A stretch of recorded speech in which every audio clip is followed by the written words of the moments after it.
Bonjour à toutes et à tous, aujourd'hui je vais vous parler du héron cendré. Le saviez-vous?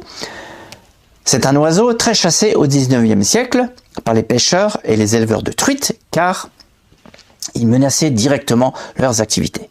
Il est maintenant protégé depuis 1975. Présent dans toute l'Europe et donc partout en France, même à Paris sur les bords de Seine.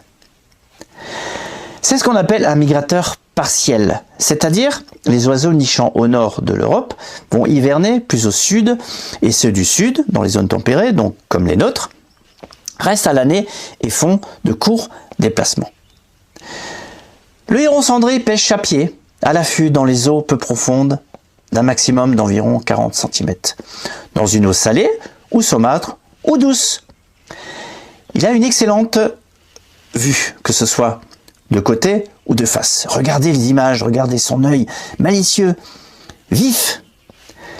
Il a d'une excellente audition. D'un coup musclé, un bec très pointu, comme un harpon qui lui permet de transpercer les poissons instantanément. Les poissons sont donc la principale alimentation, environ à 80%. Il avale le poisson tout entier, peut-être la première, pour éviter qu'il se blesse à cause des écailles ou des nageoires. Il mange également des crevettes, des amphibiens comme les grenouilles, des insectes, des petits reptiles, même des petits mammifères comme des mulots et des petits rats.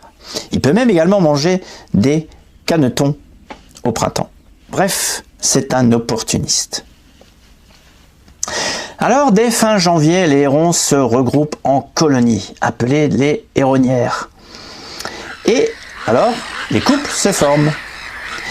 Ils font le nid à très grande hauteur dans des grands arbres. Il est très peu présent sur les rivages marins, sauf en Bretagne, comme par exemple à Ouessant, où il est un petit peu présent, mais pas toute l'année. Sur l'île d'Ouessant, il ne niche pas. Le territoire du couple se limite donc au nid. Chaque héron a un territoire propre pour sa nourriture. Les deux conjoints ignorent même où se situe leur territoire respectif. Pour les grandes colonies, le héron peut aller jusqu'à 25 km pour chercher sa nourriture. Et pour les toutes petites colonies, le héron volera jusqu'à environ 5 km pour aller manger. Et enfin, pour terminer, fin juin, la colonie cessera. Certains hérons resteront sur place, au même endroit, et d'autres partiront déjà vers leur zone d'hivernage. Voilà, j'espère que ces petites explications vous auront plu.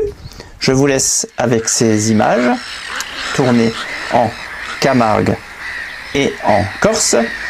Je vous laisse avec ces images et je vous dis à très bientôt sur la chaîne. Salut!